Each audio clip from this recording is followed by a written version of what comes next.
O'tgan hafta ijtimoiy tarmoqlarda bir video tarqaldi. Unda Dubaydagi Al-Mamzar plaji ustidan Eronning Shahed droni uchib o'tayotgani ko'rinadi.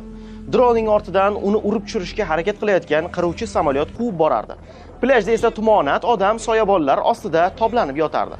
Izohlarda ikki xil fikr o'zaro to'qnashdi. Urush paytida odamlar plajda qolayotgani hayratlanarlimi yoki ular hukumatning xavfsizlik tizimiga shu qadar ishonishadimi?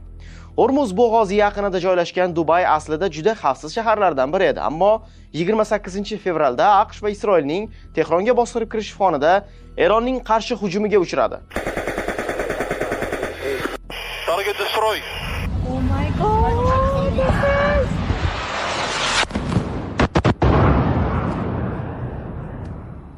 Birlashgan Arab Amirliklari hududi ustida 290 dan ortiq ballistik raketa va 1,5 mingdan ziyod dron aniqlangan. Ularning aksariyati yo'q qilingan, biroq portlashlar tez-tez kuzatilyapti.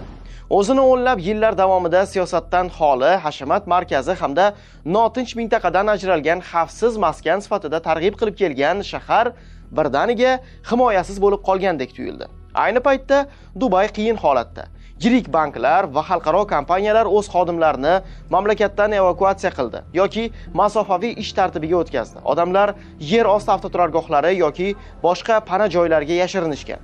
Gavjum ko'chalar bo'shab qolgan. Hozirgacha Birlashgan Arab Amirliklarida kamida 8 kishi halok bo'lgan, yuzlab insonlar jarohatlangan. Xo'sh, Dubay nimalarni yo'qotdi yoki yo'qotishi mumkin?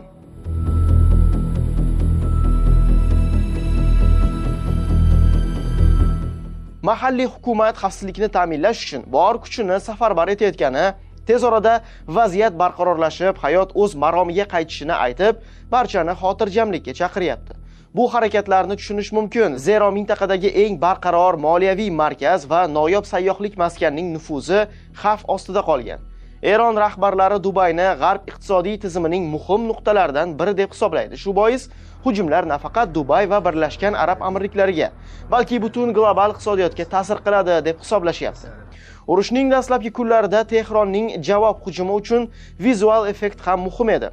Fairmont The Palm mehmonxonasi atrofidagi yong'inlar yoki aeroportdagi portlashlar tasviri 10 minglab turist hamda ekspatlarni vahimaga soldi.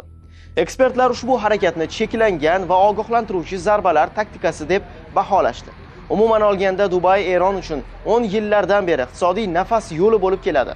Fors kompaniyalari va tadbirkorlarning katta qismi aynan Dubay orqali savdo qiladi va sanksiyalardan aylanib o'tadi. Shahar iqtisodiyotini turg'unlashtirish Eronning o'ziga ham moliyaviy zarba beradi. Dubay ko'chmas mulk va bank sektorida Eron kapitali juda salmoqli ulushga ega. Birlashgan Arab Amirliklari Xitoydan keyin Eronning ikkinchi yirik savdo hamkori hisoblanadi. 2024-yilda o'zaro savdo hajmi 28 milliard dollarga yetgan. Bundan tashqari 5,5 millionga yaqin eronliklar amirliklarda yashaydi. Shu jihatdan rasmiy Tehron tomonidan amalga oshirilayotgan hujumlar Birlashgan Arab Amirliklari hukumatiga nisbatan siyosiy bosim vositasi sifatida ko'rilyapti. Ya'ni Dubayni garov sifatida ushlab turish. Agar amirliklar o'z hududidagi AQSh bazalaridan Eronga qarshi foydalanishga to'liq ruxsat bersa, Dubayning xavfsiz shahar maqomi tugashi haqida ochiq ogohlantirilyapti. Eronning ayni paytdagi asosiy maqsadi amirliklarni AQSh koalitsiyasidan uzoqlashtirish yoki kamida neytral holatda ushlab turish. Bu yerda geografik joylashuv ham muhim omil. Eron va amirliklar o'rtasidagi masofa dengiz orqali atigi 100 kilometr atrofida. Shu sabab raketa va dronlar juda tez yetib boradi.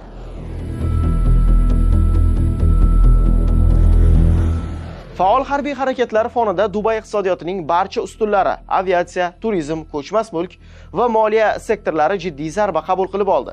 Shahar o'zining xavfsiz bandargoh maqomini himoya qilishga urinayotgan bo'lsa-da, vaziyat murakkabligicha qolyapti. Dubay xalqaro aeroporti dunyoning eng gavjum havo tugunlaridan biri hisoblanadi.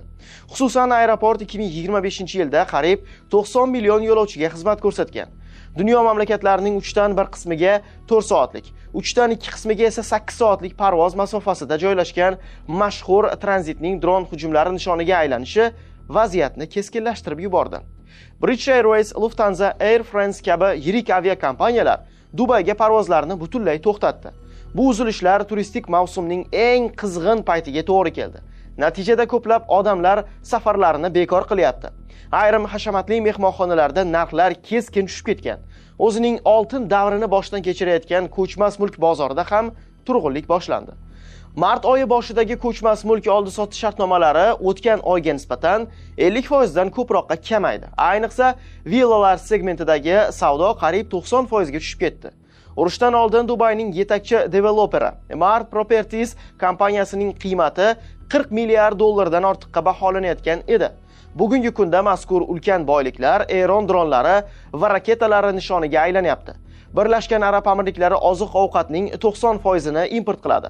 Urush allaqachon ta'minot zanjirlariga bosim o'tkazishni boshladi.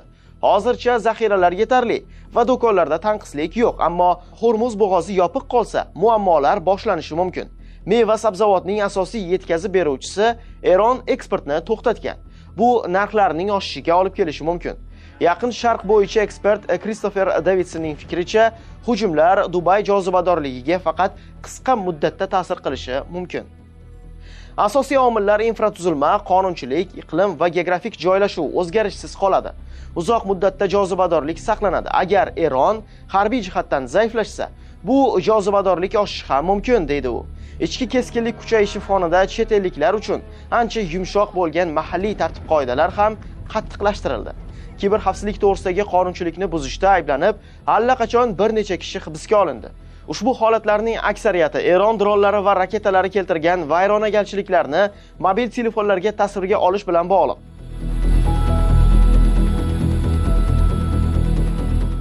Dubay aholisining taxminan 90% chet elliklar. 2025-yilning oxirida amirlik New Yorkni ortda qoldirib, boylar uchun eng jozibador shaharlar reytingida birinchi o'rinni egalladi. Shaharning asosiy afzalliklari sifatida kapital o'sishiga va merosga soliq yo'qligi, yuqori xavfsizlik darajasi hamda rivojlangan infratuzilma ko'rsatib kelingan.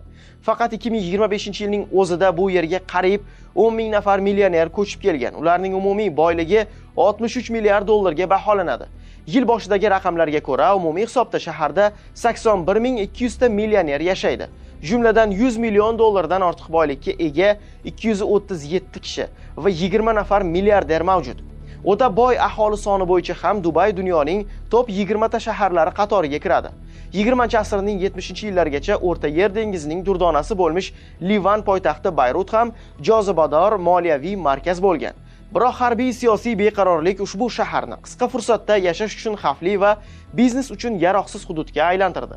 Ayni paytda davom etayotgan urush yaqin kunlarda tugasa, salbiy voqealar unutilishi mumkin, ammo mojaro cho'zilsa va hujumlar muntazam davom etsa, Dubayning asosiy fishkalaridan biri xavfsizlik imiji jiddiy savol ostida qoladi.